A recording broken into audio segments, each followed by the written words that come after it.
I won't stop you. I'll even put in the paperwork. I just know that every man I kill, the farther away from home I feel.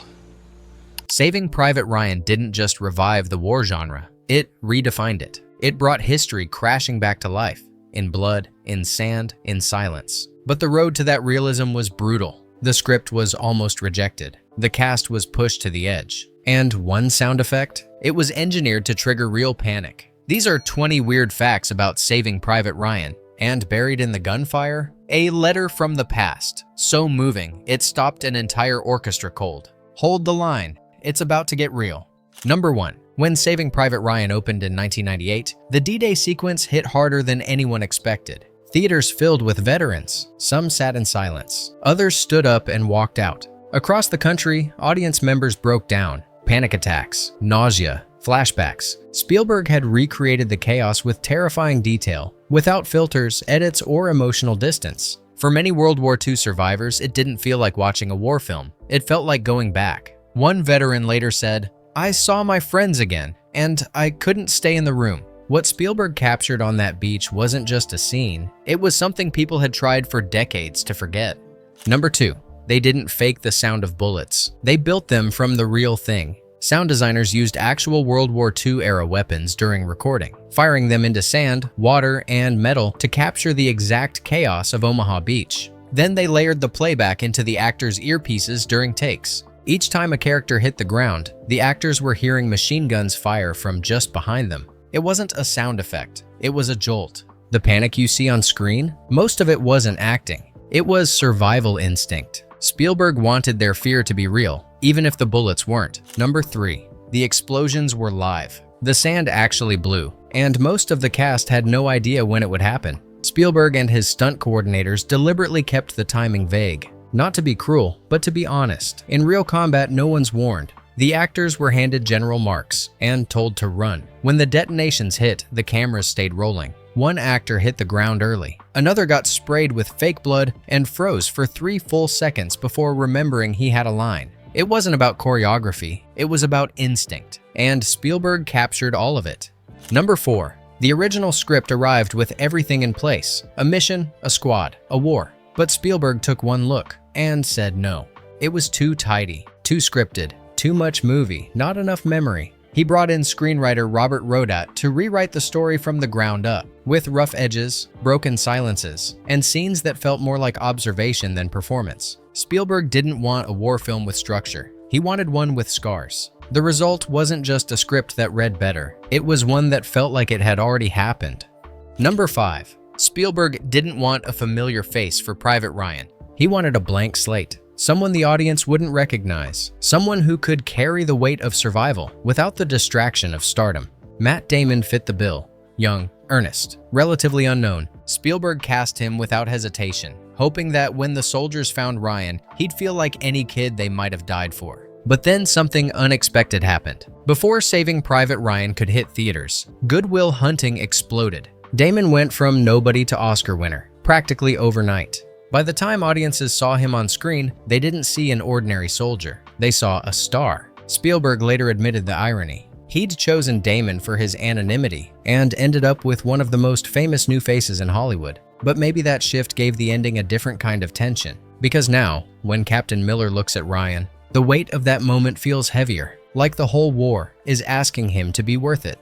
Number 6. Tom Hanks didn't sign on with a phone call. He signed on with a feeling. When Spielberg handed him the script, there were no negotiations, no breakdown of scenes or salary talks, just silence, as Hanks read it cover to cover in one sitting. By the final page, he was already in. He later told Spielberg it wasn't just a role, it was a responsibility. And when asked in an interview why he took it so quickly, he said, "Because I thought it would be an honor." On set, that weight never left him. He moved like a man carrying something personal, not just lines, but memory. His performance as Captain Miller wasn't loud. It wasn't showy. It was restrained, controlled, worn down by every second he had to lead. And when the film ended, Hanks didn't step away from the role. He stepped deeper into it, visiting military hospitals, supporting veterans, and carrying the same quiet respect the film was built on. Because for Hanks, Saving Private Ryan wasn't a project, it was a promise.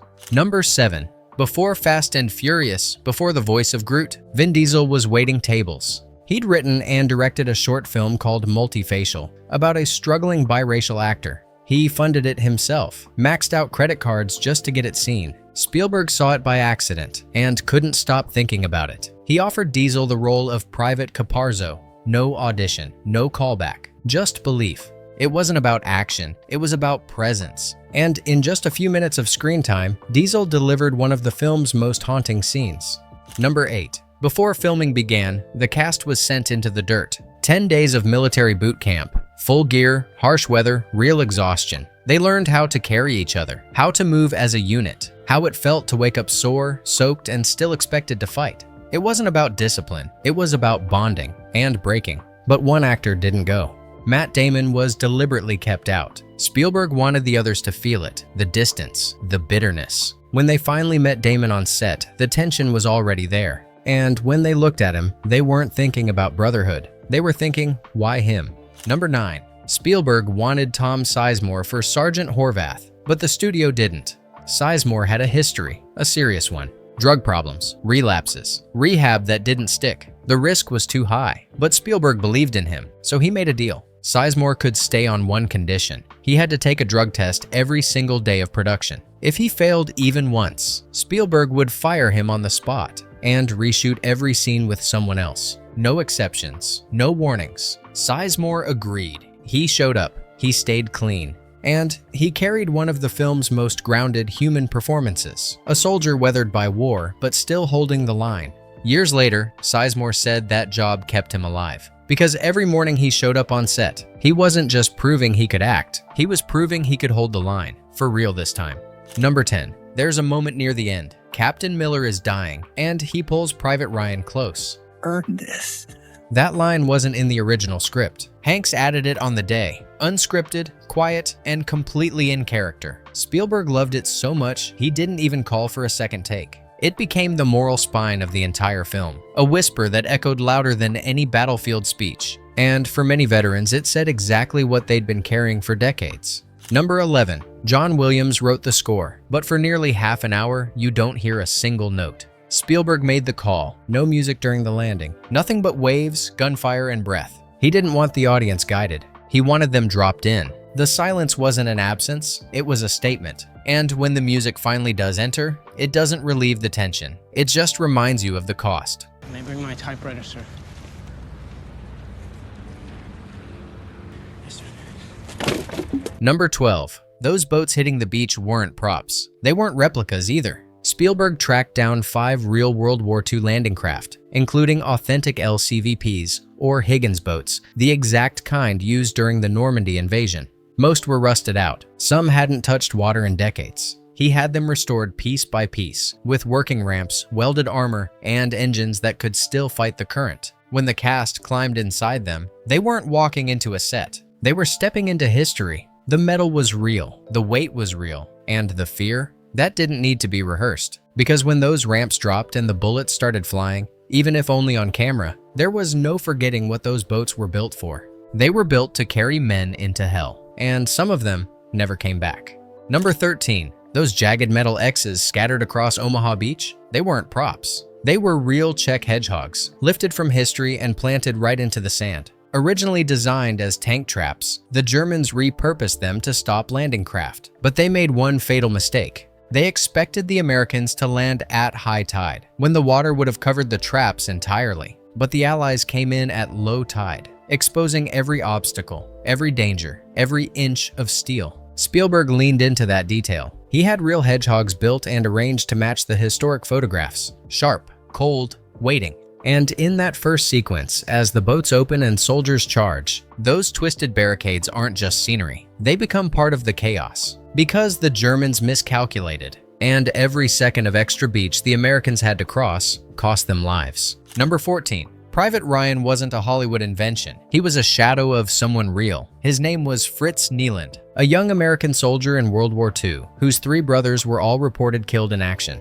The military pulled him out immediately. One more death would have meant his mother lost everything. Writer Robert Rodat found the story in a dusty war book, and it stopped him cold. He didn't want to write a typical war film. He wanted to ask a harder question. If 8 men died to save 1, was it worth it? Spielberg leaned into that moral weight. He kept the fiction, but anchored it in history. Not just tactics, but grief. And while the real Fritz Nyland didn't know his story would echo through cinema decades later, he lived the ending Ryan was given. He survived. He went home. And every time someone asked why, he never had an answer. Your brothers were killed in combat. Which one? All of them.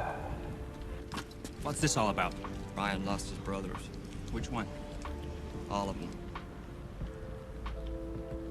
Number 15. The final scene doesn't feel staged. It feels sacred. Spielberg shot it at the Normandy American Cemetery. Real ground, real graves, just above Omaha Beach. No replicas, no sets. Every headstone in the frame marks someone who never came home. The crew kept things small. They moved carefully, quietly. Just one camera, following a man through silence. And when he stops at the grave, he isn't just paying tribute. He's carrying the weight of a promise made long ago. The music doesn't swell. It drifts in like a memory, soft, mournful, unfinished. Spielberg didn't need words to end the film. He needed stillness, a flag in the wind, and a reminder that this story began on that beach and ended right here.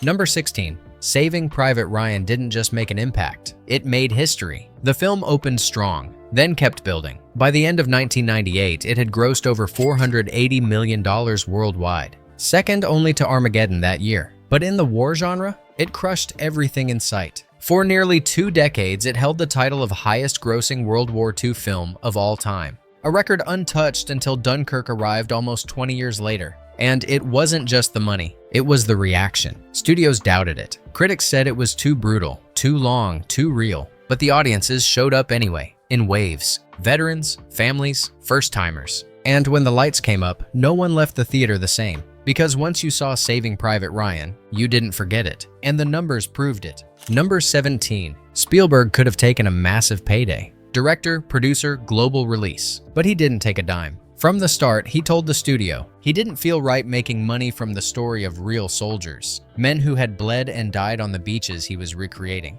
He called it blood money, so he waived his salary. No back end, no profit share. Instead, the money went to veterans' foundations, quietly, without press. No speeches, no headlines, just a quiet redirect. Because Spielberg didn't see Saving Private Ryan as entertainment. He saw it as a tribute, a responsibility. And if the men who lived that story had paid the ultimate price, then the least he could do was carry it without a check attached. Number 18. This wasn't just a movie, it became a tool. After Saving Private Ryan was released, the US Department of Defense began using it in PTSD training sessions. Not for soldiers, but for therapists. They needed younger doctors to understand what older veterans had carried. And no film had ever captured the sensory overload of World War II quite like this. It wasn't therapy, but it was a doorway. Because to treat the trauma, you have to first believe it happened. Number 19. For decades, many veterans said nothing. Not to their families, not to their doctors, not even to themselves. Then Saving Private Ryan came out, and something broke loose. The US Department of Veterans Affairs reported a spike in World War II-era veterans finally seeking counseling. Some were in their 70s, others in their 80s. They watched the film, they saw themselves, and for the first time, they talked. Because sometimes a memory needs help stepping forward. And this one marched straight out of the sand. Number 20. The most powerful moment in the score wasn't in the film. It happened during a private session at Boston Symphony Hall, where John Williams was recording the soundtrack. He asked Tom Hanks to step up and read something. Not a scene, not a monologue, a letter. The real Bixby letter, written by Abraham Lincoln to a mother who had lost 5 sons in the Civil War. No cameras, no rehearsal. Just Hanks, standing in the center of the hall, reading it aloud to the orchestra. As he spoke, the musicians slowly lowered their instruments. No one moved. No one could. By the final line, there wasn't a dry eye in the room, and no one could lift a bow or breathe a note. Spielberg wasn't even there, but the moment found its way into the music. Because the grief behind the story wasn't just being performed, it was being felt in every corner of that hall. Bonus fact, 25 years later, it came back to the big screen. In 2023, Saving Private Ryan was re-released in select theaters across the US, not as a remaster, not for profit, but for remembrance. Time to honor the film's anniversary, and the 80th anniversary of D-Day just a year away. The screenings drew veterans, families, and first-timers who had only ever seen it on TV. Some brought sons, others brought silence. The film hadn't changed, but the world around it had. Now viewed through a new generation's eyes, the story hit different. Not as a fresh trauma, but as living memory passed down. And for 2 hours, the theater went quiet again. Just the sound of waves, and one voice asking, "Tell me I have led a good life." Saving Private Ryan didn't end with a victory. It ended with a man at a grave, asking if he'd earned the right to live. It began in chaos, and ended in silence. Not with glory, but with guilt. Not with celebration, but with memory. Every scene in this film, every bullet, every whisper, carried the weight of real lives. The men who climbed into those boats, the ones who never made it off the beach, the ones who came home, but never came back the same. And somehow, through dust and fire and trembling hands, Spielberg gave us more than a war movie. He gave us a mirror. This video has walked through boot camps, battlefield myths, and moments behind the camera where actors couldn't even speak. But in the end, it comes back to one thing. What do we owe the ones who didn't come home? If this story stayed with you, sit with it, honor it, and maybe carry it forward. Because when the flag folds, the silence left behind is ours to hold.